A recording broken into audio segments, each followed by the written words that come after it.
보이스피싱으로 의심되는 전화를 받으면 일단 끊고 금융당국이나 수사기관에 연락해서 사실관계를 확인하라고 홍보하죠. 그런데 이때 기관 대표 번호로 거는 확인 전화를 가로채는 신종 보이스피싱이 등장했습니다. 경제부 오규정 기자와 함께 자세히 알아보겠습니다. 네, 오 기자. 이 보이스피싱 조직이 내 전화 통화까지 가로챈다는 건 거의 해킹 수준이 아닌가 싶은데요. 네, 그렇습니다. 그동안 보이스피싱 하면 어눌한 발음으로 수사기관이나 아니면 은행 직원을 사칭해서 이 대출을 빙자해서 돈을 가로채는 유형이 많았는데요. 네. 요즘 보이스피싱을 그렇게 허술하게 받다가는 정말 큰 피해를 당할 수 있습니다. 사례를 들어서 좀 설명해 드릴게요. 보이스피싱 피해를 당한 남성이 피해 사실을 신고하기 위해 은행 대표 번호로 전화를 겁니다. 그 통화 내용을 한번 들어보시죠. 저축은행 전화 왔나요? 네, 맞습니다. 어떤 분 도와드릴까요? 제가 사칭을 당해서 관련한 그 피해를 제가 지금 봤어요. 피해를 보셨다고요? 어떤 피해를 보셨습니까? 이 사람들이 하라는 대로 해서 했는데 제가 지금 현재 피의자로 지금 신고가 돼 있어요. 저축은행도 있잖아. 여기도 하고 일단 그쪽 가서 민원 관련해가지고 접수 다 할 거고요. 그게 바로 저예요, 근데. 죄송한데.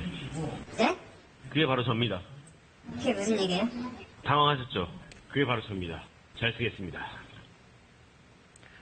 이게 무슨 상황인가요? 범죄를 저지르고도 너무나 당당하게 잘 쓰겠습니다. 네. 그게 바로 접니다. 이렇게 얘기하는 게 너무 황당한데 이게 어떻게 된 상황입니까?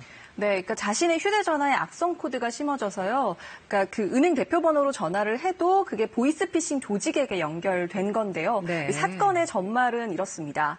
일용직 근로자의 29살 김모 씨는 이 생활비 그리고 또 다른 대출을 갚기 위해서 돈이 1,000만 원 정도 필요했습니다. 때마침 저축은행 대출 담당자라고 하면서 문자가 한 통 날아왔는데요.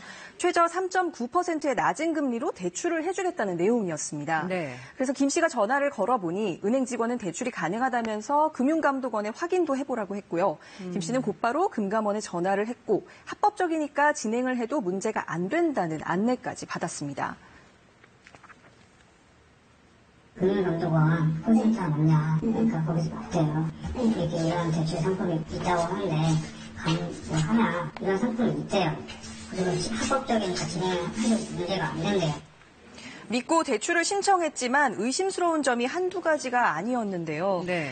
대출 한도가 낮아 금융 거래 실적을 쌓아야 한다면서 은행 직원이 김 씨 계좌로 돈을 입금하면 그걸 다시 다른 직원의 계좌로 이체하라고 했습니다. 네. 이렇게 김 씨 계좌로 수차례에 걸쳐서 모두 4천여만 원이 입금됐고 김 씨는 이걸 다시 10여 차례 나눠서 은행 직원이라는 다른 사람의 계좌로 보냈습니다.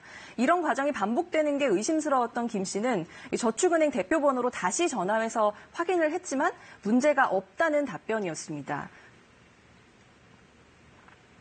본사소속이라고 확인되세요, 이분은. 3.5점이 부족하세요. 담당자분 믿고 진행하시면 되세요, 고객님. 하지만 알고 보니 김 씨가 통화한 금감원과 저축은행 직원 모두 김 씨 계좌를 돈 세탁을 위한 대포 통장으로 이용한 보이스피싱 조직들이었습니다. 네. 이 처음에 저축은행 직원이 하라는 대로 대출 상담용 앱을 깔았는데 알고 보니 여기에 악성 코드가 심어진 가짜 앱이었고 이 앱으로 김 씨의 전화를 중간에 가로채서 받았던 겁니다. 피해자는 금융당국의 주의 사항을 아주 충실하게 따른 거예요. 그러니까 네. 은행 대표 번호까지 걸어서 확인을 한 건데 그게 오히려 독이 된 상황이거든요. 이게 기술적으로 어떻게 가능할까요? 네, 이른바 가로채기 앱이라고 불리는데요. 이 가로채기 앱을 IT 업체의 도움을 받아서 한번 재현을 해봤습니다. 우선 휴대전화에 기본적으로 깔려있는 그 전화 앱과 비슷한 앱을 만든 뒤에 여기에 악성 코드를 심었습니다. 앱 개발자들이 쓰는 이 프로그래밍 언어로 금융기관이나 112 같은 특정 번호를 입력할 때 다른 번호로 전환되도록 명령어를 입력하는 방법인데요. 이렇게 만들어진 전화 앱으로 금감원 콜센터 번호 1332로 전화를 해봤더니 이렇게 금감원이 아닌 사전에 입력한 번호로 전화가 걸리는 게 확인이 됐습니다. 네. 저희 그 개발자가 그 앱을 만드는 데는 하루 정도, 그러니까 시간상으로 보면은 5시간, 6시간 정도 걸렸고요. 입력한 전화번호를 다른 번호로 돌려서 그 전화를 가게 하는 기능은 굉장히 단순하고 공유된, 그러니까 오픈된 그런 소스들 많습니다. 관련 분야에 대한 지식이 조금만 있어도 이렇게 쉽게 조작이 가능하다는 건데 이걸 막을 길이 없을까요? 네, 문제는 이런 악성 앱이 앱스토어, 그러니까 앱 거래소를 거치지 않고 개인 대 개인으로 유통이 되기 때문에 이걸 원천적으로 차단할 수 있는 방법은 없습니다. 그리고 또 서버가 해외에 있다 보니까 추적하는 것도 쉽지 않은데요. 그것 때문에 이거는 개인적으로 조심할 필요가 있겠습니다.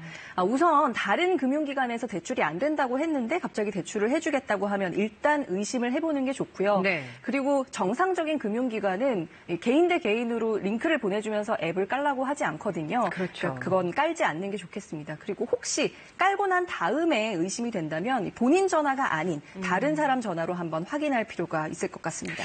정말 돈이 급한 서민들 두 번 울리는 이런 금융범죄 막을 방법을 당국이 고민해야 할 것 같습니다. 오기정 기자 오늘 잘 들었습니다.